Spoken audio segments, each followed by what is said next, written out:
সাবধানে চড়ুই। কথা শেষ করার আগেই সজোরে পা ফেলে ছুটে এলো অর্ণ। মুহূর্তেই তার দুই হাতে শক্ত করে জড়িয়ে ধরল বিন্দুকে। চোখে মুখে উদ্বিগ্নতা স্পষ্ট, কপালে টান পড়েছে। তুই ঠিক আছিস? অর্ণর কণ্ঠে গাম্ভীর্য মেশানো উদ্বেগ। বিন্দু ভাঙা স্বরে বলল, আমি ঠিক আছি। অর্ণ নিচু হয়ে তার পায়ে হাত দিতে গেলে বিন্দু চমকে উঠে পা সরিয়ে দিল। ওর কপালে বিন্দু বিন্দু ঘাম। আশেপাশে পুকুরে থাকা কয়েকজন ছেলে ইতিমধ্যে তাকিয়ে পড়েছে। পরিস্থিতি বুঝে বিন্দুর কিছু বলার আগেই অর্ণ একটুও দ্বিধা না করে ওকে এক ঝটকায় কোলে তুলে নিল। আকস্মিক এমন কাণ্ডে চমকে উঠল মেয়েটি। কি করছেন? নামিয়ে দিন প্লিজ। লজ্জা আর অস্বস্তিতে কেঁপে উঠল বিন্দুর গলা। হাতের বাঁধন আলগা করার চেষ্টাতেই অর্ণ কঠোর গলায় বলল, শারাপ, চিংড়ি মাছের মতো করো না, পা কেটে গেছে সম্ভবত। বিন্দুর মুখ লাল, চোখ কুয়াশার মতো আবছা, তবুও তীক্ষ্ণ অনুভব করছে অর্ণর বুকের ধকধকে স্পন্দন। এত মানুষের সামনে এতটা কাছাকাছি কখনোই হয়নি সে। এই মুহূর্তে পৃথিবীর সব শব্দ যেন দূরে সরে গেছে। শুধু তার আর অর্ণর নিঃশ্বাস মিশে যাচ্ছে এক ভেতরকার নীরবতায়। অর্ণ বিন্দুকে নিয়ে সোজা বাড়ির ভেতর ঢুকে পড়ল। সবার দৃষ্টির মাঝে ডানে ঘুরে হাঁটা দিল বাইরের দিককার কলপারে। যারা অর্ণকে না চিনে তারা বাঁকা চোখে তাকিয়ে রইল। বিন্দু ঠোঁট কামড়ে রেখেছে। অর্ণর বুকের সঙ্গে গালে ঘষা লেগে যাচ্ছে। পা কাঁপছে ওর, কিন্তু শরীর কাঁপছে অন্য কারণে। কলপারে পৌঁছে অর্ণ তাকে কিছু বেঞ্চে বসিয়ে দিল। নিচু বেঞ্চে বসিয়ে দিল। তারপর নিজের পকেট থেকে রুমাল বের করে জল ভিজিয়ে হাঁটু অবধি চেপে বসে পড়ল। বিন্দু নিজেকে গুটিয়ে নিতে চেয়ে মৃদু গলায় বলল, আমি পারবো। আপনি যান। অর্ণ পা চেক করতে করতে গম্ভীর ভাবে বলল, চুপচাপ বসে থাক, কথা না বললেই ভালো করিস তুই। অর্ণ মেয়েটির পাটা উঁচু করে ধরে খুঁটিয়ে দেখলো কাটা জায়গাটা। সত্যি একটু কেটে রক্ত বের হয়েছে। হাঁটতে আসিস কেন যখন ঠিক মতো দেখে শুনেই না চলতে পারিস? অর্ণ গলা নিচু রাখলেও ঠোঁটের করে বিরক্তি। তারপর সজোরে ডেকে উঠল, রুহানি, ফার্স্ট এইড কিট আনো তো তাড়াতাড়ি। বিন্দু মুখ নামিয়ে বসে আছে। তার সমস্ত অনুভূতি গুলিয়ে যাচ্ছে। অস্বস্তি, লজ্জা, কৃতজ্ঞতা, অস্থিরতা সব মিলেমিশে যেন এক অচেনা ঘূর্ণি। রুহি মিনিট গড়ানোর আগে হাজির হলো। অর্ণ নরম হাতে ওর পায়ের কাটা জায়গাটায় ওষুধ লাগাচ্ছে। সে আলতো করে তুলো ছুঁয়ে বলল, ব্যথা পাচ্ছিস? বিন্দু মাথা নাড়ল না, শুধু চোখ বন্ধ করলো, যেন সেই ছোঁয়ার গভীরতা বুঝে নিতে চাইছে সে। মেহেদি আর বৃষ্টি গ্রামে এসেছে রোকিয়া বেগমের মৃত্যুর পরের দিন। গতকাল রাতে তারা রোকিয়া বেগমের মৃত্যুর খবর পেয়েছে। ঘরে ঢুকেই দুজনেই স্তব্ধ হয়ে যায়। বৃষ্টি ছুটে গিয়ে বিন্দুকে জড়িয়ে ধরে। বিন্দু কিছুই বলে না, তার গাল বেয়ে অশ্রুকণা গড়িয়ে পড়ছে নিঃশব্দে। মেহেদি এক দৃষ্টিতে তাকিয়ে থাকে বিন্দুর দিকে। তার চোখ খসে পড়ছে উদ্বেগে। এই 2 দিনেই বিন্দু যেন শুকিয়ে খটখটে হয়ে গেছে। ডাগর ডাগর চোখ দুটো গর্তে পড়ে গেছে যেন। ডান পায়ে সরু একটা ব্যান্ডেজ দেখে মেহেদি যেন ছুটে এসে বসে পড়ে বিন্দুর পাশে। কি হয়েছে তোর পায়ে? চোট পেলে কি করে? বিন্দু ভাঙা কণ্ঠে এক চিলটি হেসে বলে, দুপুরে পড়ে গিয়ে সামান্য কেটে গেছে, তেমন কিছু না। মেহেদি চোখ কুঁচকে উঠে দাঁড়ায়। সামান্য? তুই কি ভাবিস আমি তোর চেহারা দেখে কিচ্ছু বুঝি না? ভাত তার গলা ভেদ করে গেলে না খাবে, কিন্তু জবাব দিল না। বৃষ্টি বিন্দুর হাত জড়িয়ে ধরে বলল, তোর চোখ দুটো দেখেই তো আমার কাঁদতে ইচ্ছে করছে রে বিন্দু। এভাবে ভেঙে পড়িস না প্লিজ। তোর এখন যা দরকার সেটা হলো নিজের যত্ন। আমরা এসেছি, কিচ্ছু ভাবিস না। মেহেদি আস্তে করে বলল। আমি সব সময় তোর পাশে আছি বিন্দু। বিন্দু কান্না গিলে বলে, শেষবারের মতো একবার দেখতে পেতাম দাদিকে, শুধু আমাকে মনি বলে ডাকতো। একবার, শুধু একবার, তাহলে বোধহয় এত আফসোস থাকতো না। বিন্দুর গলায় কান্না জমে ওঠে। বৃষ্টি তার কাঁধে মাথা রাখে। রুহি অন্য পাশ থেকে জড়িয়ে ধরে।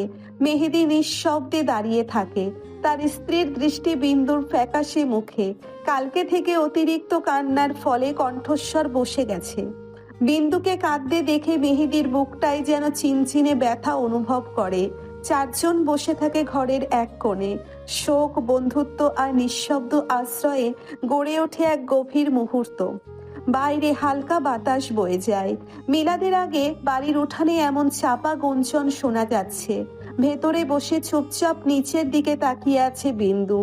দাদির মৃত্যুর পর থেকে ওর মুখে কথা নেই, মুখ শুকিয়ে গেছে, চোখ ঝোড়া যেন ভেতরে ডুবে গেছে। অর্ণ আস্তে করে পাশে বসলো, কারো চোখে পড়বে না এমন দূরত্ব রেখে ধীরে ধীরে বলল, কান্নাকাটি না করে আজ তুই শুধু দাদির জন্য দোয়া কর। বিন্দু মুখ তোলে না, কিন্তু তার গাল বেয়ে নেমে আসা অশ্রুবিন্দু অর্ণর তীক্ষ্ণ দৃষ্টিতে এড়ালো না। একটু পর মিলাদ শুরু হলো। রুহি আর বৃষ্টি বসে আছে বিন্দুর এক কোণে। পাশের সবাই কাঁদছে, চোখের কোণে জল নিয়ে বিন্দু দুহাত তুলেছে খোদার দরবারে। দোয়া দরুদের জন্য উঠোন জুড়ে গোল হয়ে বসেছে সবাই। নারী পুরুষ আলাদা সারিতে, একপাশে পর্দা টাঙানো, মেয়েরা ওদিকেই। ছোট ছোট টুলে বসে পড়েছে সবাই। শুভ্র পাঞ্জাবি আর পায়জামায় অর্ণ একটু দূরে, সামনে হুজুর বয়ান করছেন। বিন্দু পর্দার আড়ালেই বসে, মাথায় হালকা সাদা ওড়না। ওর সাদা চুড়িদার কামিজটা যেন মোমবাতির আলোয় আরো নিঃশব্দ লাগে। কারো মধ্যে কোনো কথা হয়নি, তবু চারপাশে থাকা শত মানুষের মাঝেও অদ্ভুতভাবে তারা যেন একে অপরের উপস্থিতি বুঝতে পারছিল। একসময় মিলাদের শেষে মোনাজাত শুরু করলো। সবাই চোখ বন্ধ করে হাত তুলেছে। বিন্দু দু চোখ বন্ধ করে বসেছিল, কিন্তু তার শরীর জুড়ে কাঁপুনির মতো কিছুর শিহরণ। অর্ণ একবার ক্ষীণ নয়নে তাকায় ওপরের পর্দার ফাঁক গলে এক ঝলক সাদা কাপড়ের আভাস। তার ঠোঁটের কোণে এক টুকরো নরম হাসি খেলে যায়, অথচ ঠোঁট আলাদা হয় না। মোনাজাত শেষে সবাই খেজুর জামু নিয়ে ব্যস্ত। ছোট বাচ্চারা দৌড়াদৌড়ি করে। ফারুকি হুজুরের সঙ্গে আলাপে ব্যস্ত। মিলাদ শেষ, উঠোনে ঘরোয়া ভোজের আয়োজন চলছে। প্লেট ভর্তি সাদা ভাত, গরুর মাংস, ডাল, সবজি আর সাথে ফিরনি সাদা মিষ্টি। পুরো উঠোন মানুষে গমগম করছে। অর্ণ দূরে দাঁড়িয়ে সবার খোঁজ নিচ্ছে, কাউকে না খাইয়ে ছাড়বে না যেন। বিন্দু জানালার কোণে বসে, বৃষ্টি, রুহি তার কাজিনদের সাথে, কিন্তু নিজের অজান্তেই জানালা গলিয়ে বারবার চোখ চলে যাচ্ছে অর্ণের দিকে। লোকটা সবার খাবার দাবার তদারকি করতে ব্যস্ত। বিন্দু নিজের দৃষ্টি সরিয়ে নিল। মিলাদ শেষে ধীরে ধীরে সবাই বিদায় নিচ্ছে। উঠোন জুড়ে এখনো কোরআনের খাতিরে ছড়িয়ে থাকা সাদা চাদর, বয়স্কদের ফিসফিসে কথা আর কিছু বিষণ্ণ মুখ।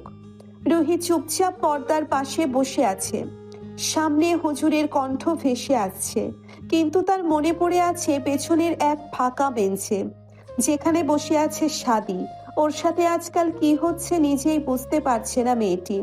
সাদির চোখও ছুটে যায় রুহির দিকেই, কিন্তু সে কিছু বলে না।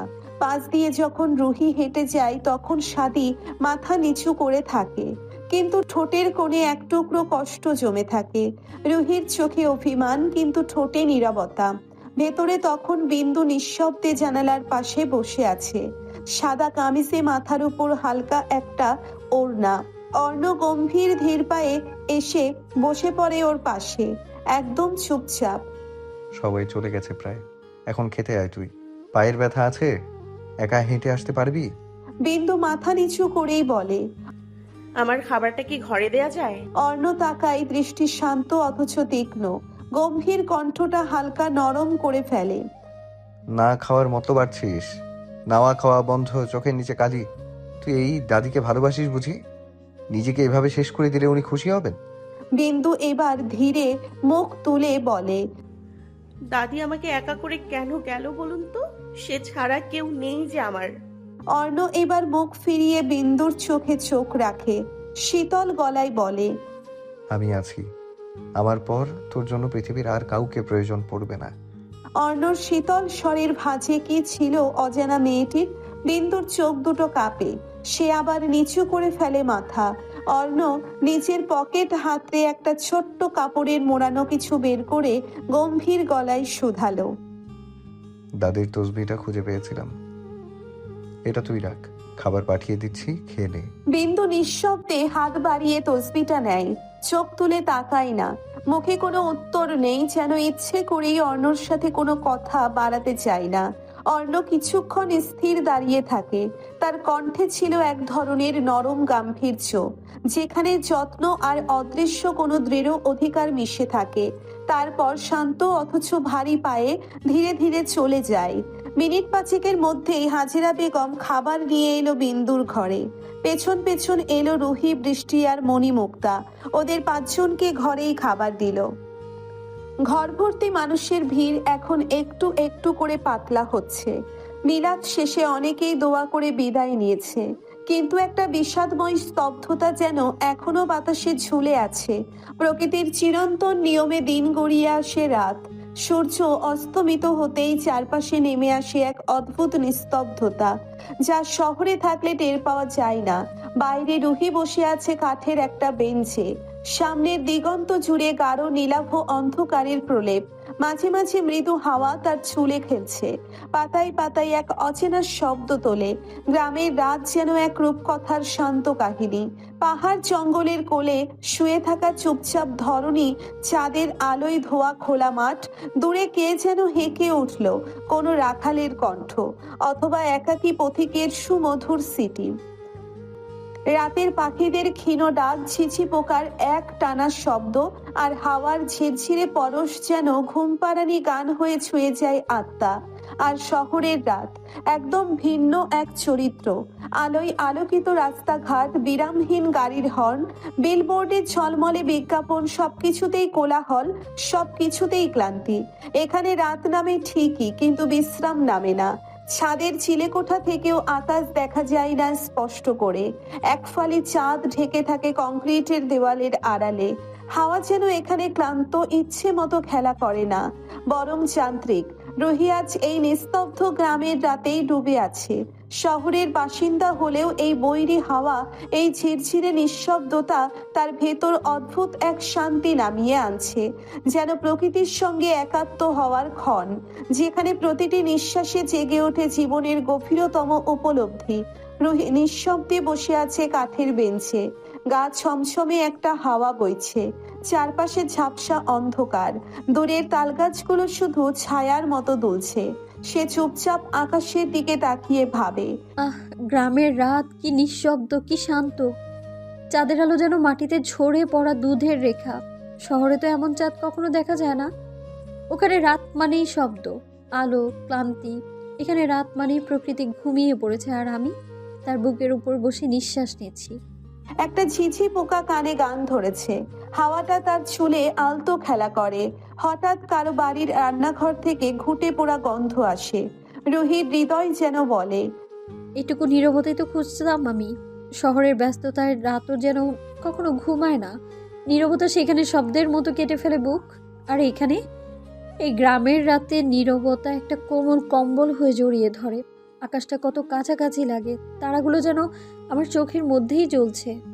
রুহির চোখের কোণে এক বিন্দু শোক চিকচিক করে। সে জানে না কেন এত বছরের শহুরে রাতের অভ্যেস পেছনে ফেলে আজ এই গ্রামীণ রাত তার হৃদয়ে এতটা আলো ছড়াচ্ছে। হয়তো এখানেই সে নিজের হারিয়ে যাওয়া অংশটুকু খুঁজে পেয়েছে। একে একে বসেছিস যে? গ্রামে যে ভূতপ্রেত থাকে জানিস? আকস্মিক পুরুষালী কণ্ঠস্বর শুনে হকচকিয়ে গেল রুহি। মেয়েটি এতটাই ধ্যানমগ্ন ছিল যে কেউ এসে পাশে বসেছে বুঝতেই পারেনি। সাদি কপাল গুটিয়ে চোখ কুঁচকে বলল, হোয়াটস ইউর প্রবলেম? আমাকে দেখে এমন মুখটা বাঁকা করলি কেন? পুরো ইঁদুরে কামড়ে খেয়েছে এমন লাগছে। রুহি থতমত খেয়ে তাকালো, তারপর চোখ কুঁচকে বলল, আপনি আবার কখন এলেন? ভূত নাকি মানুষ আপনি বোঝা যাচ্ছে না আজকাল।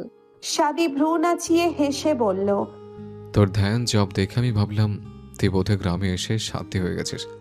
ভাবলাম পাশে বসলে আশীর্বাদ পাবো। রুহি ঠোঁট চেপে হাসে, তারপর গম্ভীর ভঙ্গিতে বলে, আপনার এই বাজে কথাগুলো একদিন ঠিকই আপনার গলায় ফাঁস হবে, আমি বলছি। সাদি কিছুটা রুহির কাছে এগিয়ে ফিসফিসিয়ে বলল। ভেংচি কাটলো মেয়েটি, মুখ বাঁকিয়ে বলল। সাদি মাথা নেড়ে হাসে, তারপর একটু থেমে ফের বলল, আজকে তুই অনেক সুন্দর লাগছিস। এই গ্রামের আলোটা কি তোর চেহারে পরে ঝিলিক দেয় নাকি? নাকি তুই নিজে আলো ছড়াচ্ছিস? শাদির এমন কথা শুনে রুহি লজ্জা সামলাতে না পেরে মুখ ঘুরিয়ে নিল। শাদি আরেকটু ঝুঁকে কানে কানে বলল, এই লালচে মুখটা খুব মিস করতাম রে আমি। আবারও রোগী। রুহি মুখে কিছু না বললেও গালটা টকটকে লাল হয়ে গেল। মেয়েটা লজ্জা পেল বোধহয়। শাদি ঠোঁট কামড়ে হাসলো। যাক, মেয়েটি স্বাভাবিক হয়েছে। তবে এই যে কতদিন ধরে ঠিক মতো কথা বলছে না, চোখ তুলে তাকাচ্ছে না, এতে ভীষণ কষ্ট পাচ্ছিল শাদি।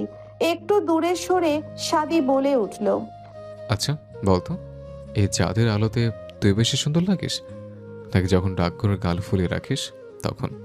রুহির লাজ লজ্জা ধপ করে পালিয়ে যায়। এটা কোনো কথা হলো? সে নাকের পাটা ফুলে শাদির একটা কাঁধে চিমটি কাটলো। আপনি ফ্লার্টিং খুব ভালোই পারেন, সেটা আমি জানি। আপাতত নতুন করে দেখার মুড নেই। এখন বিরক্ত না করে এখান থেকে যান তো, অন্য কোথাও গিয়ে ট্রাই করুন। নয়তো আপনার সেই পিচ্চি তার কাছে যান। আমাকে না খুঁচিয়ে উঠুন তো। শাদি নড়ল না, গা গুজে বসে রইল পাশে, কাঁধ উঁচু করে বলল, তোর মতো ধ্যানী গম্ভীরে কাউকে একটু না খোঁচালে আমি বাঁচি কিভাবে বল? রুহি চোখ ঘুরিয়ে অন্যদিকে তাকালো। মুখে বিরক্তির ছায়া, কিন্তু চোখের কোণে চাপা হাসি। শাদি পাশে বসে পা ঝুলিয়ে বলল, গ্রামের বাতাস খেয়ে মনে হয় তোকে একটু একটু করে মানুষ বানানো যাচ্ছে। আগে তুই ছিলে হাঁটুর ব্যথার মতো, যতদিন যায় তত জ্বালা বাড়ে। এখন দেখতেছে হালকা ব্যথা ওষুধও কমে। রুহি এবার বিরক্ত হয়ে চুপচাপ ঝুঁকে একটা শুকনো ডাল কুড়িয়ে নিয়ে শাদির দিকে ছুঁড়ে দিল। আপনি একটা ননসেন্স অসাধু লোক একদম। শাদি সেটা ক্যাচ করে ধরে হেসে বলল, কিন্তু এই ননসেন্সটাকে তো দিনের পর দিন তোকে সহ্য করতে হবে, বুঝলি? রুহি তাকিয়ে রইল শাদির দিকে, মুখে কিছু বলল না, শুধু হালকা একটা ভ্রু কুঁচকে সেদিকে তাকিয়ে থাকলো। সে জানে না কেন শাদির এই দুষ্টু মিষ্টি কথা। এই ভাবলে সিহীন মনের ভেতরের গভীরতা, ওর বুকের ভিতরে যেন কিছু একটা নাড়াই অজান্তেই। রাতে খাবার টেবিলে টকটকে আলোয় আলোকিত, টেবিল ভর্তি বাহারি খাবার সাজানো। হৃদয়ে শোক থাকলেও অতিথিদের আপ্যায়নে ত্রুটি রাখলেন না ফারুকী দম্পতি। কিন্তু তার মাঝেও একটা ছায়া যেন পড়ে আছে, বিন্দু নেই। অর্ণ চেয়ার টেনে বসতে বসতে চুপচাপ চারপাশে চোখ বুলিয়ে হঠাৎ ঠান্ডা গম্ভীর গলায় বলে ওঠে, আপনার মেয়ে কোথায় মিসেস শেখ? খেয়েছে সে? মীরা গলায় কাপড় নিয়ে চমকে তাকায়। অর্ণ যে সবার সামনে বিন্দুকে নিয়ে এমন একথা বলবে ভাবনার বাইরে ছিল। হাজিরা বেগম মীরার দিকে তাকিয়ে বলে, ও মানে একটু গা গরম তাই শুয়ে আছে, খেতেও চাইলো না। ফারুকীয় বিন্দু অনুপস্থিত খেয়াল করে বলেন, সে কি আবার জ্বর টর আসবে নাকি মেয়েটার? ডাকো তো ওকে। হাজিরা বেগম সবার পাতে খাবার তুলে দিতে দিতে বলেন, গাটা কেমন গরম মনে হয়, জ্বরই আসবে, খেতে চাইছে না। এখানে আসতে হবে না, আমি একটু খাবার নিয়ে যাচ্ছি ওর কাছে। অর্ণ শুনল, গম্ভীর স্বরে বলল, আপনারা খেতে শুরু করুন, আমি যাচ্ছি। মীরা একটু থেমে যান। চমকে ওঠে মেহেদি, আমি যাচ্ছি, কিন্তু অর্ণই কেন? বাকিরা কিছু বলে না, শুধু তাকিয়ে থাকে। অর্ণ চেয়ার ছেড়ে নিচু হাতে নিজের পাতে গরুর মাংস আর সবজি তুলে নিয়ে উঠে পড়ে। হাজিরা বেগম অর্ণর পাতে চিংড়ি ভুনা দিতে গেলে অর্ণ কাঁধ নাড়ে, গম্ভীর ক্ষীণ স্বরে বলল, চিংড়ি দেবেন না, আপনার মেয়ের চিংড়িতে অ্যালার্জি আছে। এই একটা কথাই যেন এক মুহূর্তে পুরো ঘরটা চুপসে যায়। বিশেষ করে মেহেদি আর মীরা অসন্তুষ্ট হয়ে রয়েছে। মেহেদির বুকটা যেন ভারী হয়ে উঠেছে। অর্ণ থেমে না থেকে নিচের হালকা কাঁধে বিন্দুর খাবার ভর্তি ট্রেটা তুলে নিয়ে যায় ভেতরের দিকে। ঘরের ভেতর মৃদু হলুদ আলো ছড়িয়ে আছে। বিছানায় নিঃশব্দে শুয়ে আছে বিন্দু, চোখ আধখোলা, মুখটা ক্লান্ত লাগছে, কপালে বিন্দু বিন্দু ঘাম। দরজার হালকা কড়কড় শব্দে অর্ণ ঢুকলো ঘরে। কিছুক্ষণ চুপ থেকে নরম স্বরে বলল, চোখ খোলো চড়ুই, তোমার জন্য খাবার এনেছি, উঠে খেয়ে নাও। অর্ণর শীতল স্বরে বিন্দু চোখ মেলে তাকায়। চোখের সামনে খাবার হাতে অর্ণকে দাঁড়িয়ে থাকতে দেখে তড়িঘড়ি ঢুলু ঢুলু শরীরে উঠে বসলো। অর্ণকে খাবার নিয়ে আসতে দেখে অবাক হলো। কম্পিত গলায় মিনমিন করে বলল, খেতে ইচ্ছে করছে না। অর্ণর খাবার রেখে গম্ভীর গলায় শুধালো, ইচ্ছা করার সময় নেই এখন, জ্বরের আগে কিছু না খেলে খালি পেটে অবস্থা আরো খারাপ হবে। বিন্দু আনত মাথায় বিছানার দিকে মুখ ফেরায়। অর্ণ একটু বিরক্ত হয়, অথচ মুখবিবর ঠান্ডা সোজা সুরে বলে, তুমি না খাও, কিন্তু আমি দাঁড়িয়ে থাকবো যতক্ষণ না খাবে। বিন্দুর মাথাটা ভারী হয়ে এসেছে, চোখের পাতা কেবলই জড়িয়ে আছে, তার নিঃশ্বাসে ক্লান্তির ছায়া, কণ্ঠে নিভু নিভু অনুরোধ। আচ্ছা, আপনি প্লেটটা রেখে যান না, আমি নিজেই খেয়ে নিব একটু পর।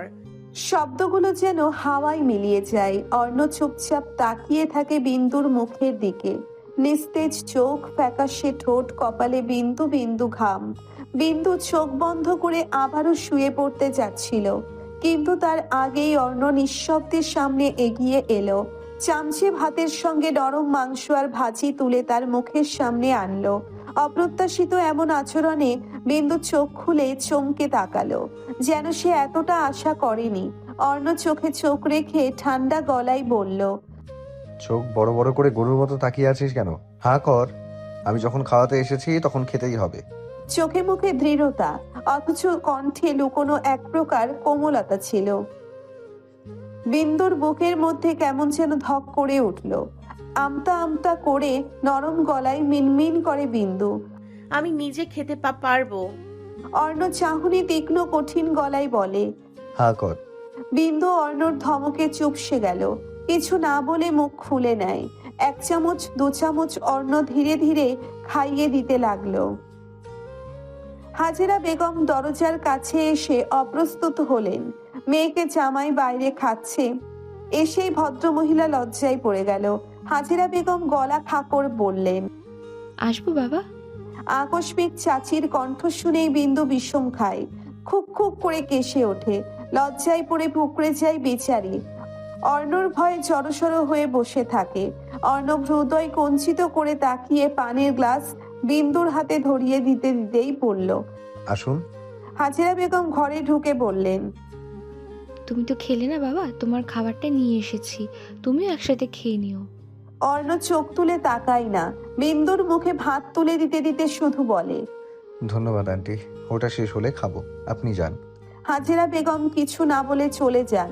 অল্প কটা খেয়েই খাবে না বলে বেঁকে বসে বিন্দু, জোর করে না। অর্ণ বিন্দুর খাওয়া শেষে অর্ণ ওর পানি এগিয়ে দেয়, বিন্দু আবার ফ্যাকাশে হয়ে হেলান দেয়, কাঁপুনি শুরু হয়েছে শরীরে। বিন্দু চোখ বন্ধ করে শুয়ে রইল কিছুক্ষণ, তারপর ঢুলু ঢুলু শরীরে উঠে দাঁড়াতেই পারে যেতে নিল। শক্ত মাটিতে পড়ার আগেই শক্তপোক্ত হাতে আটকে পড়ে মেয়েটি। নিভু নিভু চোখে তাকায় বিন্দু। অর্ণ দাঁতে দাঁত চেপে কড়া গলায় ধমকের সাথে বলল, চিংড়ি মাছের মতো তিরিং বিরিং করছো কেন? কি চাই? একবার বললেই তো হয়, দেখছো না আমাকে? বিন্দু দুর্বল হতে নিজেকে ছাড়াতে চেয়ে মিনমিন গলায় বলে, বাইরে যাব একটু। বাকি শেষ করার আগেই অর্ণর শক্ত দুহাতের আজলাই হঠাৎ করেই শূন্যে উঠে গেল বিন্দুর ছোট্ট নাজুক দেহখানা। এমন হঠাৎ উত্তরণে চমকে উঠে ভরকে যায় মেয়েটি। শরীরের ভার সামলাতে না পেরে হোঁচট খাওয়ার উপক্রম হয়। অপ্রস্তুত অবস্থায় নিজেকে সামলে নিতে গিয়ে দুই হাত দিয়ে আঁকড়ে ধরে অর্ণর গলা, মুখটা তার কাছাকাছি এসে পড়ে। বিন্দুর ভয়ে রাগে মেশানো রিনরিনে কণ্ঠে চেঁচিয়ে ওঠে, শাট আপ স্টুপিড! এভাবে চিৎকার দিয়ে কি বোঝাতে যাচ্ছ তুমি? অর্ণর ধমকে ভীত হয়ে পড়ে বিন্দু, নামার জন্য ছটফট করতে করতে বলল, নামিয়ে দিন আমাকে, আমি পারবো নিজে, নয়তো কাউকে ডেকে দিন। কেঁপে কেঁপে ওঠে বিন্দুর কণ্ঠ, কিন্তু অর্ণ একটাও কথা না বলে ওর অনুনয় উপেক্ষা করে সোজা ঘর থেকে বেরিয়ে আসে। শক্ত হাতে আঁকড়ে ধরা বিন্দুকে নিয়ে বাড়ির পেছনের দিকে হাঁটা দেয়। গ্রামে বাড়িগুলোর ওয়াশরুম সাধারণত বাইরে রাখা হয়, সে ব্যাপারে বিন্দুর সচেতনতা ছিল প্রবল। অর্ণ বিন্দুকে মাটিতে নামিয়ে দিল নির্জন এক কোণায়। বিন্দু দ্রুত আর চোখে চারপাশে তাকালো, ভাগ্যিস কেউ ছিল না আশেপাশে, না হলে মান সম্মান কোথায় গিয়ে ঠেকতো কে জানে। নিঃশ্বাস ফেলে নিজেকে গুছিয়ে নেয় সে। ভেতরে ভেতরে লজ্জা আর অস্বস্তির ঢেউ খেলে যায়। ধীরে ধীরে ওয়াশরুমের দিকে এগিয়ে যায় নড়বড়ে বুক নিয়ে। বারান্দার এক কোণে ঠাই দাঁড়িয়েছিল মেহেদি। চোখের সামনে ঘটে যাওয়া দৃশ্যটা যেন মুহূর্তেই জমাট বাঁধা একটি দুঃস্বপ্ন হয়ে উঠল তার জন্য। অর্ণর দুহাতে আঁকড়ে ধরা বিন্দুর দেহ, ওর ভয়ে লজ্জায় জড়সড় হয়ে থাকে। এই এই সব কিছু দেখে ভিতরে ভিতরে পুড়ে যাচ্ছিল সে। চোখে যেন আগুন জ্বলছিল মেহেদীর।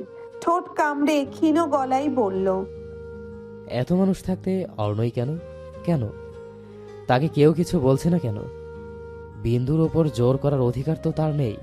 পাশেই দাঁড়িয়েছিল মারিদ। মেহেদীর উত্তেজিত কণ্ঠে প্রথমে একটু চমকে গেলেও দ্রুত স্বর স্বাভাবিক করে বলে উঠল, স্বামী স্ত্রীর মাঝে কেই বা ঢুকতে যাবে বলো তো?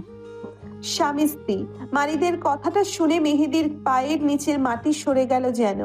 বুক ধক করে উঠল, চোখ কপালে উঠে গেল, কণ্ঠটা একদম শুকিয়ে গেল, ঠোঁট ফেটে চৌচির হয়ে এলো। কাপা গলায় ফিসফিস করে জিজ্ঞেস করলো, মানে কারা স্বামী স্ত্রী মারিদ ভাই? মারিদ এবার একটু নরম সুরে মেহেদীর কাঁধে হাত রাখলো। চোখে ছিল গম্ভীর অনুভূতি, কিন্তু মুখে কঠিন সত্যের শব্দ।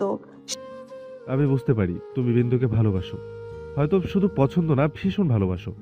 কিন্তু আমি তোমাকে আগেও বলেছিলাম, এখনো বলছি, তুমি মরিচিকার পেছনে ছুটছো। তুমি তাকে চেনার বহু আগেই সে অর্ণর নামে রেজিস্ট্রি হয়ে গেছে।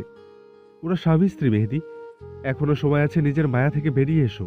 শব্দগুলো কেমন যেন প্রতিধ্বনির মতো ফিরে ফিরে আসছিল মেহেদীর কানে। ওরা স্বামী স্ত্রী রেজিস্ট্রি হয়ে গেছে? মরিচিকা? চারপাশটা কেমন ঝাপসা হয়ে এলো তার চোখে। স্মৃতির গন্ধ ভেসে এলো বৃষ্টি ভেজা এক বিকেলে। বিন্দুর ম্লান হাসি, সেই ডোবার পাশে দাঁড়িয়ে চুপি চুপি কথা, নরম করে বলা ধন্যবাদ। সবকিছু মুহূর্তেই চূর্ণ বিচূর্ণ হয়ে গেল। মেহেদী কিছু বলল না। এক নিঃশব্দ কান্না ওর চোখের কোণে এসে জমা হলো। ঠোঁট নড়ল না, কিন্তু হৃদয়ের ভিতরটা যেন ফেটে গেল। ধীরে ধীরে পেছন ফিরে দাঁড়ালো সে। কেউ বুঝতে পারলো না কি ভেঙে গেল তার ভেতরে। দূরে কোথাও গ্রামের বাতাসে এক টুকরো শুকনো পাতার মতো উড়ে গেল তার নিঃশব্দ ভালোবাসা। রাত গভীর, কিন্তু বিন্দুর শরীর জ্বরে কাঁপছে। চোখ মুশকিলেই খোলা যায়। শরীর অসহায়, মাথা ভারী, একরকম ম্লান। সে জোর করেও হুঁশে নেই। হালকা নিঃশ্বাস ফেলার মাঝে এক অলস অবস্থা। কিন্তু অর্ণ নিঃশব্দে তার পাশে দাঁড়িয়ে আছে, যত্নের চোখে মমতা ঝরছে। কেউ বলতে পারে না বিন্দুর অস্থির শরীরের কপালে হাত বুলিয়ে সে কি ভাবছে। বিন্দুর পাশে বসা অর্ণ একদম নিথর, একটুও নড়াচড়া করে না, যেন সময় থেমে গেছে। বিন্দু হঠাৎ করেই কেঁপে ওঠে। অর্ণর উরুর কাছে মুখটা গুজে দেয়। তার দুই হাত দৃঢ়ভাবে আঁকড়ে ধরে অর্ণর কোমর, যেন এই আঁকড়ে থাকার মধ্যেই জীবনের সব ভরসা খুঁজে পাচ্ছে। অর্ণ মেয়েটিকে ছুঁলো না, স্পর্শ না করেই খুব মৃদু নরম গলায় বলে, ভয় পেও না, আমি আছি। তার শব্দগুলো যেন বিন্দুর হৃদয়ে একটা সুর তোলে। সেই সুরে জ্বরের আঘাত কিছুটা থেমে যায়। মীরা এসে থমকে দাঁড়ালো দরজার সম্মুখে। স্থির চোখে তাকিয়ে আছে অর্ণ এবং বিন্দুর পানে। তার চোখে ছিল গভীর ভাবনার জট। তারপর সে সেখান থেকে নিঃশব্দে সরে যায়। বিন্দু আর কিছু বলার সামর্থ্য হারিয়ে ফেলেছে। অর্ণের শরীরে আরো কাছে টেনে নেয়। অর্ণ চুপচাপ বসে থাকে। নিঃশব্দে সে যত্ন করে, পানি খাওয়ায়, ঠান্ডা কাপড় কপালে দেয়। বিন্দু ধীরে ধীরে অন্ধকারে হারিয়ে যায়। আর অর্ণের মৃদু স্পর্শের মধ্যে সে শান্তির নিদ্রায় ডুবে যায়। রাতে গা কাঁপিয়ে জ্বর এলো বিন্দুর। জ্বর তখনই বিদ্যুৎ চমকের মতো বিন্দু কেঁপে ওঠে। অর্ণর কোলের দিকটাই মুখ গুজে ফেলে। দুই হাত দিয়ে আঁকড়ে ধরে অর্ণর কোমর। অর্ণ নিথর, নড়াচড়া নেই, একটুও না। কোনো প্রেমের কথা নেই, ভালোবাসার মিঠে শব্দ নেই। অনু যেন চারপাশে ঠাসা একটা ছায়া, ঘন নিরাপত্তা। অর্ণ আস্তে করে উঠে গিয়ে একটা তোয়ালে ভিজিয়ে এনে মেয়েটির কপালে রাখে, গরম পানি করে দেয়। গাড়ি ধরে ওষুধ খাওয়ানোর, তারপরে মাথার ওপরে বসে কাঁপতে কাঁপতে কখন যে অর্ণর কোলে মাথা রেখে নিঃশব্দে ঘুমিয়ে পড়েছে নিজেই জানে না। অর্ণ তাকিয়ে থাকে অনেকক্ষণ নিঃশব্দে।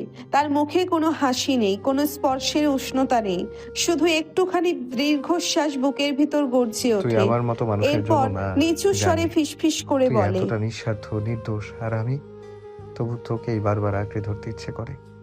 ভুল জানি তুই, আমার জন্য একেবারেই ভুল, কিন্তু সেই ভুলে বেঁচে থাকার আশ্রয় খুঁজে পাই। তোকেই ছেড়ে যেতে চেয়েছি বারবার, তবু শেষ পর্যন্ত নিজের কাছে হেরে যাই, কারণ তুই ছাড়া আমি কিছুই না, আর তোকেই সবচেয়ে বেশি চাই। সকাল না, এ যেন গা বেয়ে নামা একরাশ নরম ভালো আর নিঃশব্দ বাতাসের আলতো ছোঁয়া। পাখিরা এখনো ডেকে ওঠেনি। চারপাশে এক অদ্ভুত নীরবতা, চারিপাশে এক অদ্ভুত নিস্তব্ধতা। তবু সেই নিঃশব্দ আলো এসে আলতো করে ছুঁয়ে গেছে ঘরের কোণ। পর্দার ফাঁক গলে পড়েছে বিন্দুর কপালের উপরে। বিছানায় ধীরে ধীরে চোখ মেলে মেয়েটি। মাথার ভিতরটা হালকা ঝিমঝিম করছে, শরীরটাও কেমন নরম আর নিস্তেজ। তবে জ্বরের তাপটা অনেকটাই কমে গেছে। কপালে টের পাই তোয়ালির শীতলতা। গলার নিচে পড়ে আছে একটা পাতলা চাদর, সেই চাদরের ওমে মিশে আছে এক নিঃশব্দ যত্নের গন্ধ। চোখ সোজা চলে যায় পাশে রাখা চেয়ারের দিকে। চেয়ারে হেলে বসে আছে অর্ণ। চোখ বন্ধ, দুই হাতের আঙ্গুল একে অর্ণের মাঝে নীরবে গাঁথা। গভীর এক স্থিরতা ছেয়ে আছে তার মুখ জুড়ে। ঘুমিয়ে পড়েছে হয়তো, কিংবা জেগে থেকেও চোখ বুজে আছে নিঃশব্দে। বিন্দু এক মুহূর্ত কিছুই বুঝে উঠতে পারে না। সকাল সকাল নিজের রুমে অর্ণকে দেখে হতভম্ব হয়ে যায় সে। তড়িৎ অর্ণর চোখ খুলে যায়। চোখাচোখি হতেই বিন্দু চমকে ওঠে। অর্ণর ধূসর রঙের নেত্র লাল হয়ে আছে, মুখটাও লালচে হয়ে লাগছে। কণ্ঠ কেঁপে ওঠে বিন্দুর। আপনি শব্দগুলো তার ঠোঁট থেকে ঠিকঠাক বলোই না। স্বরটা নরম, লজ্জায় আর অপ্রস্তুতে মাখানো। অর্ণ ধীরে ধীরে উঠে দাঁড়ায়। মুখে কোনো ভঙ্গি নেই, চোখে পরিচিত সেই গাম্ভীর্য। চুপচাপ এগিয়ে এসে বিন্দুর পাশে রাখা পানি ভর্তি গামলা শুভ্র কাপড়ের টুকরো গুছিয়ে দেয়। বিন্দু তাকিয়ে থাকে, নিস্তব্ধ, অভিভূত। তারপর অর্ণ জানালার কাছে গিয়ে দাঁড়ায়। পেছন ফিরে না তাকিয়েই বলে, ওষুধটা সকালে আবার খেতে হবে, টেবিলের উপর রাখা আছে, খেয়ে নিস। বিন্দু হালকা কণ্ঠে একটু কাপা স্বরে জিজ্ঞেস করে। আপনি সারা রাত এখানে ছিলেন? এক মুহূর্তের নিস্তব্ধতা। অর্ণ থেমে যায়, কিন্তু উত্তর দেয় না। না হ্যাঁ, না না, কোনো কৈফিয়ত নেই। শুধু পেছন না ফিরেই গম্ভীর গলায় বলে, ঘর থেকে বেরোনোর দরকার নেই, রুহানিকে পাঠিয়ে দিচ্ছি। তারপর বড় বড় কদমে দরজার দিকে হাঁটে অর্ণ। ফট করে দরজাটা বন্ধ হয়। ঘরটা আবার নিঃশব্দ হয়ে যায়। শুধু জানালার ফাঁক দিয়ে হালকা আলো এসে বিন্দুর চোখে পড়ে, আর বিছানার চাদরে পড়ে থাকে অর্ণের রেখে যাওয়া নিঃশব্দ উষ্ণতা। বিন্দু স্তব্ধ স্থির হয়ে বসে থাকে। কপালে রাখা তোয়ালির ঠান্ডা ছোঁয়া আর বুকের ভিতর অদ্ভুত এক শূন্যতা। না বলা কিছু কথা, না বোঝানো একটা অনুভব। অর্ণর নিঃশব্দ যত্ন তাকে ছুঁয়ে যায়। অভিমান নয়, দাবি নয়, শুধু এক নীরব সহযাত্রী হয়ে। পুকুর পাড়ের শেষ সকাল।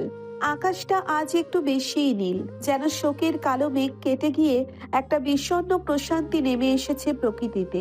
রোকেয়া বেগমের মিলাদের পরদিন। চারপাশে একটা অদ্ভুত নিস্তব্ধতা, অথচ উঠোনে ব্যস্ততার সুর। কোথাও যেন কেউ চুপ করে হাঁটছে, কেউ বা চাপা গলায় কথা বলছে। কেউ কিছু বলে না, কিন্তু কেমন একটা চাপা টেনশন ছড়িয়ে আছে বাতাসে। আজ মীরা ঢাকা ফিরে যাবে। কতদিন পরে এসেছিল এই বাড়িতে? 4 বছর, 5? সময়টা আর ঠিক মনে নেই। অথচ এককালে এই বাড়িই ছিল তার নিরাপদ আশ্রয়, তার শান্তির নীড়। রোকেয়া বেগম ছিলেন তার চোখে একজন মায়ের মতো। ফারুকি আর হাজেরা ছিল নিজের ভাই বোনের মতো। এখন এখন শুধু সম্পর্কের পোড়া ছাই পড়ে আছে এখানে। বিষাক্ত অতীত আর কাটার মতো ছড়ানো স্মৃতি ছাড়া আর কিছুই নয়। তবুও রোকেয়া বেগমের মৃত্যু তাকে নাড়িয়ে দিয়েছে ভেতর থেকে। সে এসেছে মাত্র 4 দিনের জন্য। ভাবছিল শুধু দেখে চলে যাবে, কিন্তু বিন্দুর এমন অবস্থায় তাকে ছেড়ে যাওয়া যায় না।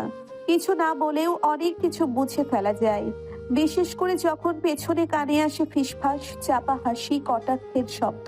দ্বিতীয় স্বামীকে নিয়ে প্রাক্তন শাশুড়ির মৃত্যু শোক পালন করাটা মানুষের চোখে অস্বাভাবিক, এটাই যেন স্বাভাবিক নিয়ম। হয়তো এজন্যেই আজ মীরা চলে যাওয়ার সিদ্ধান্ত নিয়েছে। তাছাড়া সাজ্জাদ রেজার আগামীকালই কোর্টে গুরুত্বপূর্ণ একটা কেস, যেতেই হবে। বসার ঘরে সবাই জড়ো হয়েছে। সাজ্জাদ, রেজা, ফারুকি, মীরা, সবার চোখেই ক্লান্তি আর অস্বস্তি। হাজেরা বেগম একটা পুরনো মাঝারি মাপের কাঠের বক্স নিয়ে এসে বসলেন এক কোণায়। বক্সটা দেখে ফারুকি কেমন যেন চুপ হয়ে গেল।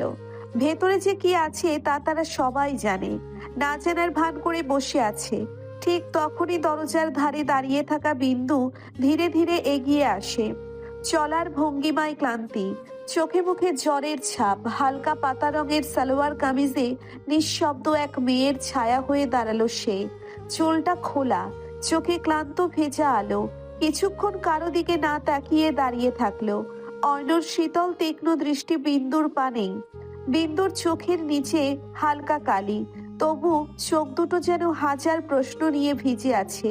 জ্বরের ক্লান্ত শরীরটাকে সামলে সে দাঁড়িয়ে আছে নীরবতা পেতে, যেন এই নীরবতার ভেতরেই কিছুটা আশ্রয় খুঁজে পাচ্ছে। চোখ তুলেই ধাক্কা খেলো অর্ণর দৃষ্টিতে। তীক্ষ্ণ শীতল অভেদ্য সেই চোখ দুটি যেন ওর শরীর ভেদ করে মনের গভীরে ছুঁয়ে গেল। অসহায়ভাবে চোখ সরিয়ে নিল বিন্দু। অর্ণ রাতে ওর ঘরে ছিল। এই একটা ভাবনায় বিন্দুর মেরুদণ্ডে ঠান্ডা স্রোতের মতো বয়ে যায়। সবাই ঘুমিয়ে পড়ার পরে সবার অজান্তে নিঃশব্দে সে সত্যি কি কিছু বলেছিল, অথচ ও তো ঘুমিয়েই ছিল। তবুও ঘুমের ভেতরেই টের পেয়েছিল সে নিঃশ্বাস, সেই ওজন। বিন্দুর কানে এখনো গুঞ্জন তোলে হেনা খানের সেই কথা। তোর মতন মেয়েদের দয়া করা যায়, বউ করে ঘরে তোলা যায় না। বিশ্বাস কর, একটুও না। আঙ্গুল যেন ছুঁয়ে ছুঁয়ে বলে যাচ্ছিল, তুই অন্যের নখের যোগ্যও না। শুধু কি রুমে আসা যাওয়া নাকি শুয়েছিসও? হেনা খানের কথাগুলো এখনো কানের মধ্যে ঝনঝন শব্দ করে। বিন্দু নিজেকে গুটিয়ে নিতে চায়, চাই এমন ভাবে হাওয়ায় মিশে যেতে যেন কেউ আর খেয়াল না করে। অর্ণর উপস্থিতি, সেই একরোখা নীরবতা সবকিছু ওকে ভেতর থেকে হিম করে দিচ্ছে। হাজেরা বেগম বক্সটা খুলে বিন্দুর সামনে এগিয়ে দিলেন। চোখে ছিল একরাশ স্মৃতি, কণ্ঠে নরম গলা। এগুলো ধর মা। বিন্দু অবাক হয়ে তাকালো, ধীরে মাথা তুলে বলল, এতে কি আছে চাচি? এগুলো তোর দাদি রেখে গিয়েছিলেন তোর জন্য। এত বছর ধরে আগলে রেখেছি, আজ আর রাখার দরকার নেই। এখন তোর সময়, তোর প্রাপ্য মা। বিন্দু কৌতূহলে পুটলিটা খুলতেই চমকে উঠল। চক্ষুদয় বিস্ময়ে বড় হয়ে গেল। হাজরা বেগম নিঃশব্দে বক্স থেকে একটা পুরনো পুটলি তুলে আনলেন। খুলে ভেতর থেকে একজোড়া সোনার বালা, কানের দুল, একটা চেইন আর একটা আংটি বের করলেন। আর তার সাথেই ছোট্ট একটা মোড়ানো কাগজ। ধীরে ধীরে সবগুলো তুলে দিলেন বিন্দুর হাতে। এত গয়না আমাকে কেন দিচ্ছেন চাচি? বিস্মিত গলায় বলল বিন্দু। হাজেরা বেগম এবার একটু হাসলেন। সেই হাসির ভেতর যেন হাজারটা না বলা কথা। গয়না তো সামান্য জিনিস, তোর দাদি তোকে অনেক কিছু দিয়ে গেছেন রে বিন্দু। শুধু গয়না না, পুরো এই বাড়িটার একটা টুকরো তোর জন্য রেখে গেছেন তিনি। বিন্দু স্তব্ধ হয়ে বসে রইল। আমাকে সম্পত্তির ভাগ দিয়ে পর করে দিতে চাইছেন চাচি? কথাগুলো অস্ফুট হয়ে আসে। গলার স্বর যেন গিলে দিচ্ছে হঠাৎ হঠাৎ ওঠা কান্না। হাজেরা বেগম মেয়েটির কাঁধে হাত রাখেন, কণ্ঠে স্নেহ ভরে বলেন, কাঁদিস কেন বোকামে? এটা তো তোর প্রাপ্য, তোর অধিকার। বিন্দুর চোখের কোণা ভিজে উঠছে, তার হাত দুটো অজান্তেই কাঁপছে। বালাটা আঙ্গুলে ছুঁয়ে দেখে, যেন বিশ্বাস করতে পারছে না। আমার এগুলো কিছু চাই না চাচি, না তো এত কিছুর যোগ্য আমি। ফারুকি চোখ মুছে বিন্দুর মাথায় হাত বুলিয়ে বলে ওঠেন, কে বলেছে তুই যোগ্য নয় মা? কে বলেছে তোকে পর করে দিচ্ছি? তুই ছিলি, আছিস, তুই থাকবি এই বাড়ির একটা অংশ হয়ে। বাড়ির একটা টুকরো, একটা আস্ত স্মৃতি তোর জন্য রেখে গেছেন তিনি। বিন্দুর চোখ ঝাপসা হয়ে যায়। সে চোখে জল নিয়ে মৃদু গলায় বলে ওঠে, এই গহনাগুলো দাদির স্মৃতি করে আমার কাছেই রেখে দিলাম। সম্পত্তিটুকু মণিমুক্তাকে দিয়ে দিলাম। কাগজপত্র আপনাদের কাছেই রেখে দিন চাচা। মীরা, ফারুকি, সাজ্জাদ, রেজা সহ ঘরে উপস্থিত সকলের চোখেই একরকম মুগ্ধতা। বিন্দুর চোখ ভিজে থাকলেও কণ্ঠে ছিল অদ্ভুত এক দৃঢ়তা। আর তার এই নির্মল সরলতা যেন সবাইকে কিছুটা থমকে দিল। গর্বে বুকটা ভরে উঠল মীরার। নিচু গলায় বলল, এই মেয়েটা যতটা নরম, ভিতরটা ঠিক ততটাই শক্ত। ফারুকি দীর্ঘশ্বাস ফেলে মাথা নাড়লেন। আজকাল এমন প্রাপ্য জিনিস ফিরিয়ে দেওয়া মানুষ কজন আছে বলো? হঠাৎ মারিদ হালকা হেসে অর্ণর দিকে ঝুঁকে পড়ল। কাঁধে কোনোই ছুঁয়ে কানে কানে বলল, মেয়েটা খাঁটি সোনা না রে ভাই, একবারে বিশুদ্ধ 24 ক্যারেট। সেদিন তুই যে সিদ্ধান্তটা নিয়েছিলি, জীবনের সেরা সিদ্ধান্ত ছিল সেটা। অর্ণ অর্ণ কিছু বলল না, শুধু তার চোখ দুটি গভীর হয়ে এলো। চোখের সামনে দাঁড়িয়ে থাকা মেয়েটির হাতে তখনও কাঁপতে থাকা বালা, চোখে অশ্রু আর মুখে একরকম শান্তি। অর্ণ শীতল চোখে তাকিয়েছিল বিন্দুর পানে। সুঠাম দেহটা চেয়ারে হেলিয়ে, ঠোঁট এলিয়ে একরকম স্থির তাচ্ছিল্য মেশালো গাম্ভীর্য, তারপর মৃদু স্বরে বলল। মারিদের ঠোঁটে এবার এক নিরীহ হাসি ফুটে উঠল। তুই তো দেখি কবি হয়ে গেলি, কমান্ডার। অর্ণ চোখ সরালো না বিন্দুর দিক থেকে, কেবল ক্ষীণ সুরে যেন নিজের মনেই বলছে, আমার জীবনটা যার সামনে একদম নগণ্য লাগে সে মিসেস শেখ, নাজিবা বিন্দু। বিন্দু তখনও কাঁপা কাঁপা হাতে বালার গায়ে আঙ্গুল বুলিয়ে চলেছে। সে বুঝতে পারেনি কারো দৃষ্টি ঠিক কিভাবে ছুঁয়ে যাচ্ছে তাকে। বেলা 10টা পেরিয়ে গেছে, অথচ এখনো মেহেদির ঘরের দরজা বন্ধ। সকাল থেকেই সবার গেট টুগেদার চলছে উঠোনে। হালকা ঠান্ডা বাতাস বইছে, আশেপাশের পাখিরা ডাকছে, কিন্তু মেহেদির ঘরটা যেন থমথমে এক নিস্তব্ধ দ্বীপ। বিন্দু হাঁটতে হাঁটতে চলে এলো সেই দিকটায়। ওর মনে পড়ল ফারুকের বড় ছেলে মাসুদ ভাইয়ের ঘরেই তো থাকার ব্যবস্থা হয়েছে মেহেদির। দরজার সামনে এসে হালকা টোকা দিল বিন্দু। টুকটুক, একবার দুবার। বেশ কিছুক্ষণ পরে দরজা খুলে গেল ধীরে ধীরে। ভেতর থেকে উঠে দাঁড়ালো মেহেদি। বিন্দু চমকে উঠল। মেহেদির চোখ লাল টকটকে, যেন সারা রাত ঘুমায়নি।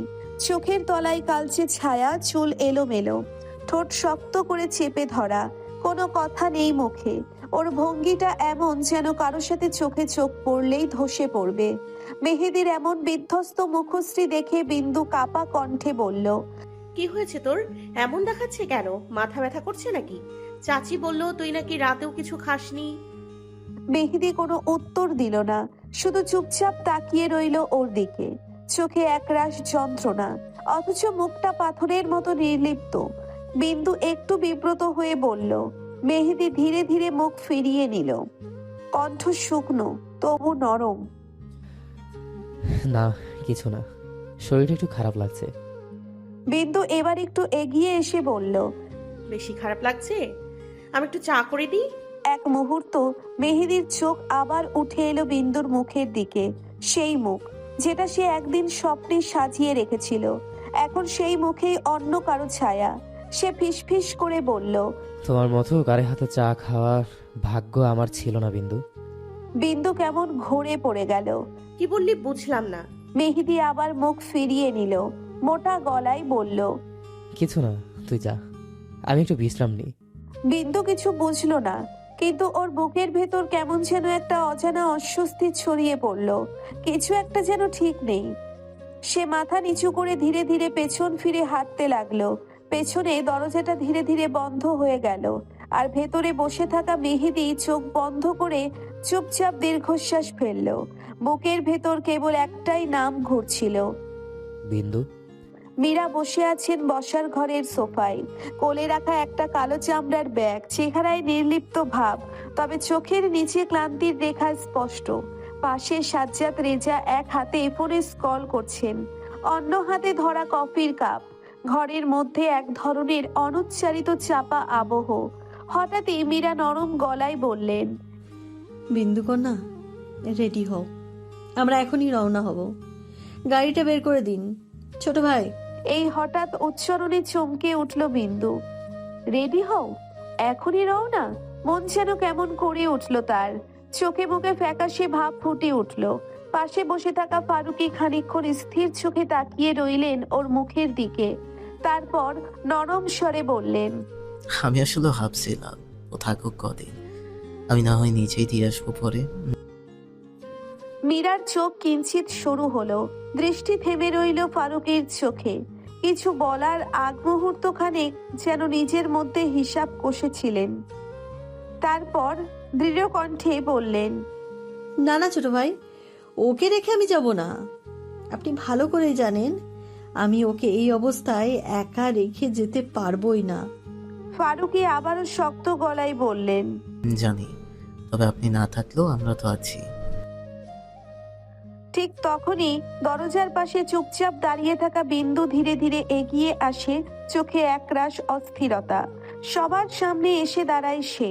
মীরার চোখে চোখ রেখে বলে, আমি ঢাকা যাব না মা, আপনি যান। এরা যেন বিশ্বাসই করতে পারছেন না। তুই কি বললি? আমি যেতে চাই না শহরে, আমি চাচার সাথেই থাকবো। গলা কাঁপছে কিন্তু চোখে অনর দৃঢ়তা। সাজ্জাদ রেজা এবার ফোন নামিয়ে দেয় রেখে কপাল কুঁচকে তাকালেন। এটা কি আপনার নিজের সিদ্ধান্ত নাকি কেউ বুঝিয়ে দিয়েছে? সামনে তো আপনার কলেজে ভর্তি হওয়ার কথা, হঠাৎ এমন সিদ্ধান্ত বিন্দু কেন? এক মুহূর্ত চুপ করে থেকে চোখ তুলে তাকায় তার দিকে। কি করে বলবে শহর নয় সেই বাড়িটাই তার গলার কাটা? অর্ণর ছায়া যেখানে প্রতিটি প্রাচীরে আঁকা। সে চোখ নামিয়ে বলল, এখানেই কোনো কলেজে ভর্তি হয়ে যাব, শহরে আর মন টানছে না। মীরার মুখটা মুহূর্তেই কঠিন থেকে কোমল হয়ে আসে। চোখ নামিয়ে ফেলেন, অসহায় দৃষ্টিতে তাকান সাজ্জাদ রেজার দিকে। সাজ্জাদ রেজা তা পড়ে নিতে দেরি করেন না। দীর্ঘ একটা নিঃশ্বাস নিয়ে মৃদু স্বরে বলেন, আপনি ছাড়া আমরা দিন কাটাতে পারবো না আম্মু। কিন্তু বলুন তো, মন টানছে না কেন? আমরা কি আপনাকে ভালোবাসি না? ভদ্রলোকের প্রশ্ন যেন হৃদয়ে ঢেউ তোলে। বিন্দুর চোখে জমে ওঠা জল এবার গড়াতে চায়, গলাটা শুকিয়ে আসে। তবু সে বলে, এভাবে বলবেন না। আপনি আমার জীবনে একজন অমূল্য সম্মান, কিন্তু আমি চাই একটু নিজের মতো করে থাকতে, শুধু কিছুদিন। আর ফারুকী এবার হালকা হেসে বলেন, ও যদি থাকতে চায় থাকুক, আপনি ভাববেন না, আমি আছি। রুহি, সাদিরাও তো আছে। ঠিক তখনই রুহি এগিয়ে এসে বিন্দুর কাঁধে হাত রাখে। চিরচেনা নিশ্চিন্ত ভঙ্গিতে বলে, একদম ঠিক বলেছে চাচা, আমি আছি, আমরা আছি, আপনি একদম চিন্তা করবেন না। সাজ্জাদ রেজা ঠাট্টার ভঙ্গিতে বললেন। তুমিও থেকে যাওয়ার প্ল্যান করেছো নাকি? রুহি একটু হেসে মাথা নিচু করে ফেলল। মীরা গম্ভীর কিছুক্ষণ চুপচাপ, তারপর ধীরে ধীরে বিন্দুর মাথায় হাত রেখে বললেন, এটা তোর বাবার বাড়ি, তুই যদি থাকতে চাস থাক, তোর সিদ্ধান্তে আমি বাধা হব না। কিন্তু একটা কথা মনে রাখিস, তুই আমার দায়িত্ব ছিলি, আছিস, থাকবি। কোথাও গেলে যেন শুধু আমাকে একটা ফোন করিস, আমি তোকে নিতে আসবো। আচ্ছা। চোখে জল নিয়ে মৃদু হাসে বিন্দু। সাজ্জাদ রেজা এবার আর কিচ্ছু বলেন না, শুধু গাড়ির চাবিটা হাতে তুলে নেন। সাবধানে থেকো দুগুন। চলো মীরা, দেরি হয়ে যাচ্ছে। মীরা এবার উঠে দাঁড়ান, ফারুকের দিকে তাকিয়ে অনুরোধের স্বরে বললেন, আমার মেয়ে দুটোকে দেখে রাখবেন ছোট ভাই। ফারুকী মাথা ঝুঁকিয়ে বললেন, চিন্তা করবেন না, ওরা তো আমার মেয়ে। তাছাড়া অর্ণ বাবা তো আছেন। অর্ণ? এই নামটা যেন আবার বিস্ময় হাওয়া বয়ে আনে মীরার হৃদয়ে। ভয়টাই যে সেখানে। তাকে দ্রুত অর্ণর মুখোমুখি হতে হবে। এই থাকা যে নীরব নিরাপত্তা নয়, বরং এক কঠিন যুদ্ধের শুরু। ভদ্র মহিলা বিদায়ের আগে দুই মেয়ের কপালে চুমু এঁকে দিয়ে বলেন, খেয়াল রাখবেন ওদের। গাড়ি চলে যায়, শব্দ মিলিয়ে যায় উঠোনের মাটিতে, শুধু ফেলে রেখে যায় এক চিলতে নীরবতা। কিন্তু সেই নীরবতার মাঝেও বিন্দুর মন জুড়ে বয়ে যায় হালকা শোকের গন্ধ, আর এক নতুন অচেনা জীবনের ডাক। বিকেলের রোদটা তখনও কড়া হয়ে ওঠেনি, তবু রোদের মধ্যে মিশেছিল এক ধরনের কোমলতা। আকাশটা ছিল নীলাভ, কিন্তু হাওয়ায় যেন ছুঁয়ে যাওয়া শোকের পরশ। রোকিয়া বেগমের স্মৃতি এখনো চারপাশে মিশে, অথচ আজ সকালের এই হাঁটাহাঁটিতে যেন সবাই নিজের মতো করে একটু হালকা হাওয়া খুঁজে নিচ্ছে। সাজ্জাদ রেজা আর মীরা ঢাকায় ফিরে গেছেন সকালেই। বাকি সবাই মানে অর্ণ, বিন্দু, রুহি, সাদি, মারিদ, বৃষ্টি ও মেহেদি নামাজ, নাস্তা, মিলাদ শেষে বেরিয়ে পড়েছে গ্রামের ধানক্ষেত ঘেঁষে হেঁটে বেড়াতে। মনি বলে, খুশিতে ঝলমল করে উঠল রুহির চোখ। চলো না ওইদিকে যাই, শহরে তো এইভাবে খোলা মাঠের মাঝে হাঁটার সুযোগটাই পাই না।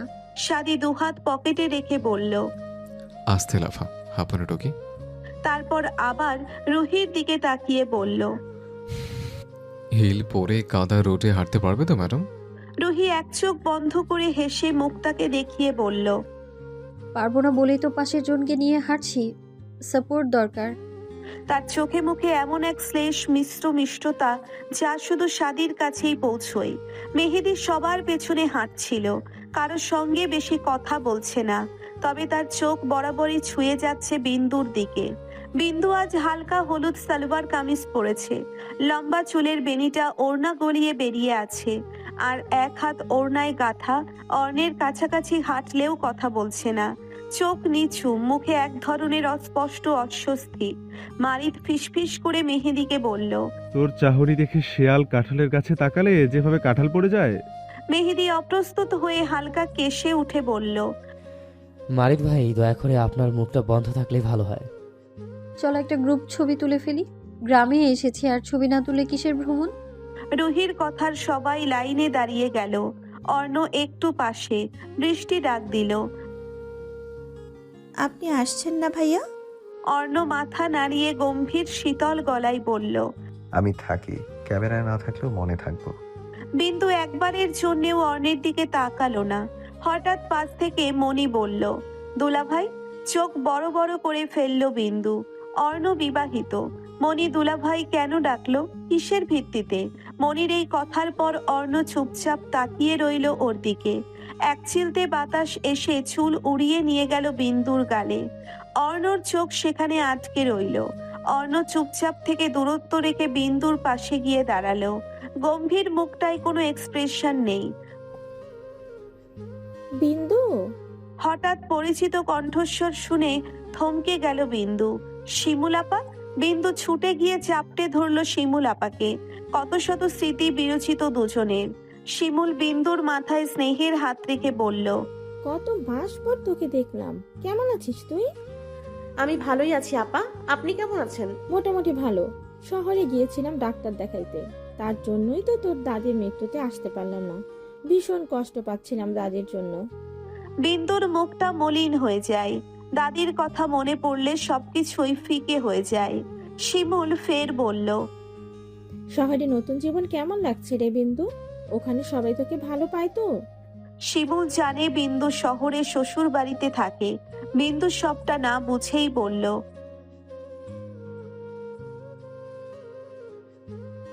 তারা সবাই খুবই ভালো আপা, আমাকে খুব ভালোবাসে। শুনে খুশি হলাম।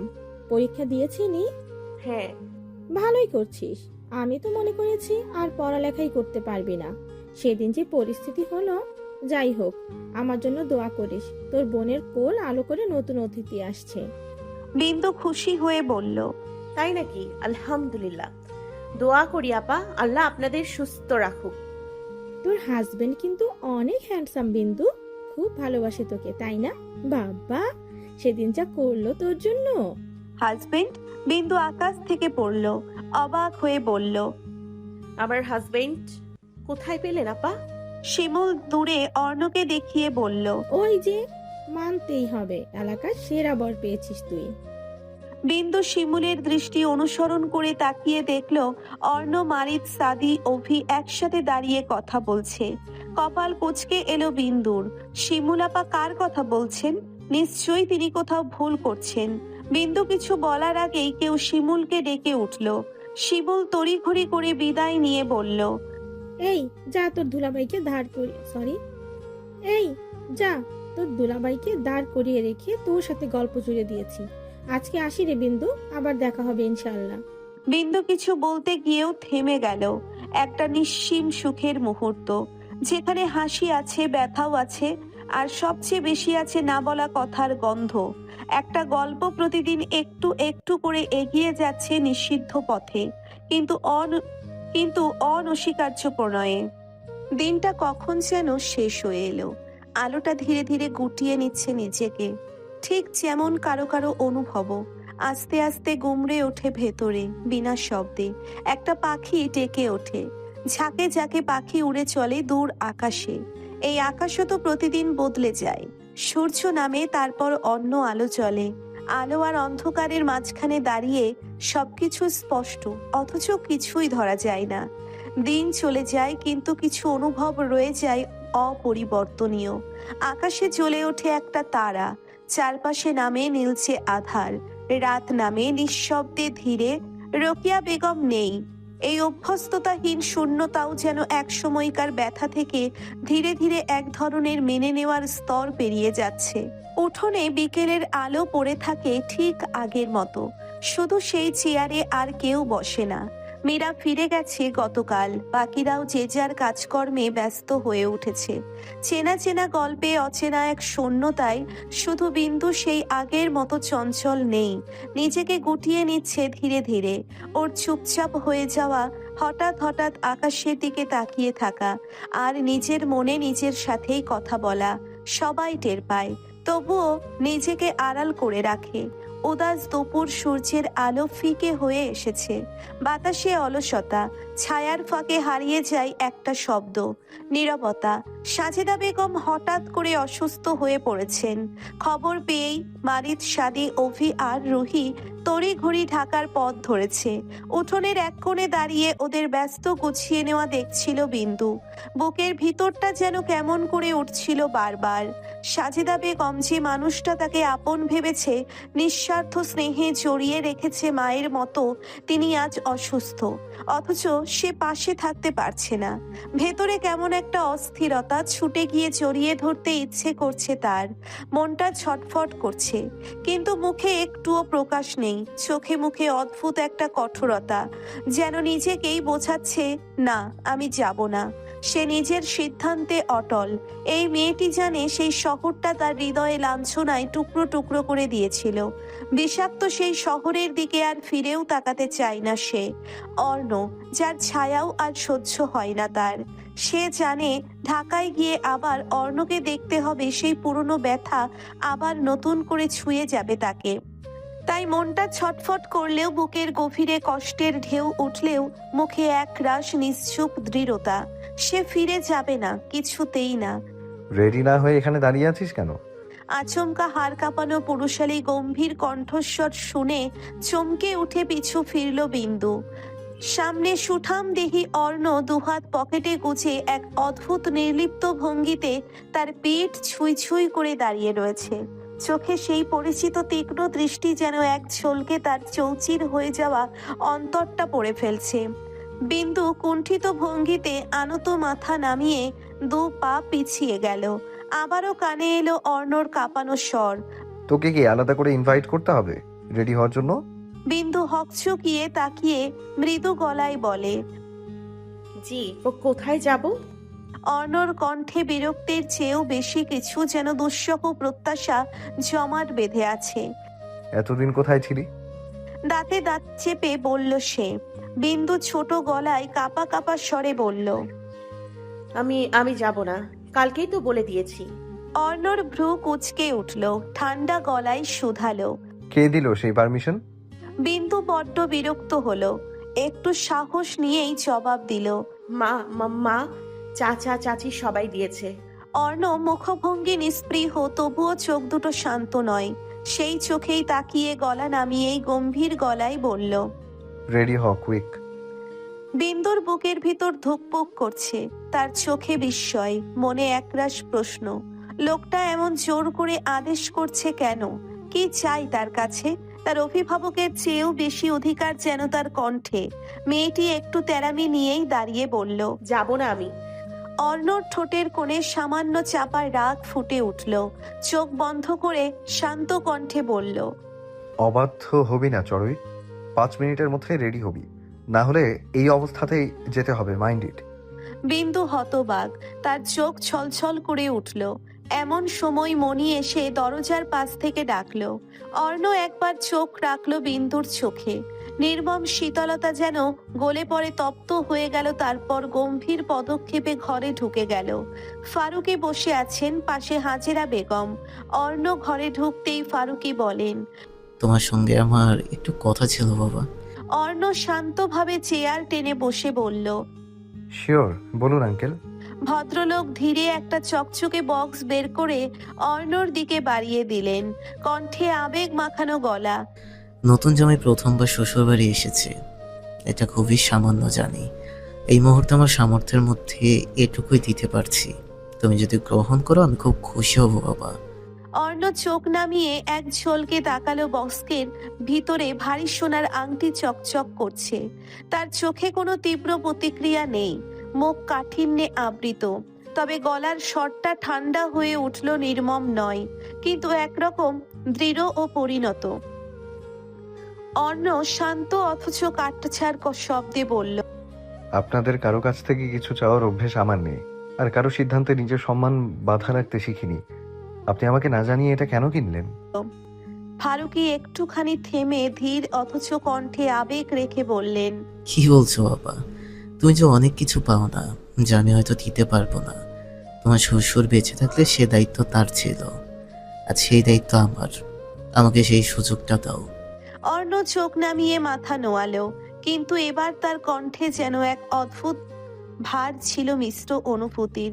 অর্ণ সব প্রতিভ ও সংযত গলায় শুধালো, আপনার মন থেকে এলে আমি ফিরিয়ে দিতে শিখিনি, তাই নিচ্ছি।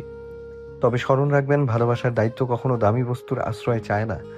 ভবিষ্যতে কিছু করতে গেলে অনুগ্রহ করে আমাকে জানিয়ে করবেন, অন্যথায় আপনার সদিচ্ছার পেছনে ভুল অর্থ খুঁজতে বাধ্য হব আমি।